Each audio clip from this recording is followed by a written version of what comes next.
परशुराम नगरपालिकाका प्रमुख जोशी भन्छन् केन्द्र सरकारको निर्णय देखेर वाक्क दिक्क भएका छौँ।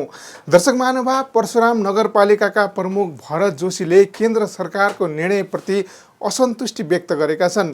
डिभिजन वन कार्यालय डडेलधुराले नगरपालिका वडा नम्बर 4 अन्तर्गत भजनथला र सुनखर्क क्षेत्रका बस्ती तथा खेतीयोग्य जमिन खाली गर्न सूचना जारी गरेपछि आन्दोलनरत स्थानीयलाई सम्बोधन गर्दै उनले यस्तो बताएका हुन्। डिभिजन कार्यालय प्रमुख भीम प्रसाद कडेलसँगै पुगेका नगर प्रमुख जोशीले नगर सरकार जनतालाई उठीबास लगाएर बिचल्ली बनाउने पक्षमा नरहेको स्पष्ट पारे। उनले प्रभावित क्षेत्रका नागरिकलाई ढुक्क भएर बस्न तथा हालसम्म जस्तै खेतीपाती गर्न आग्रह समेत गरे।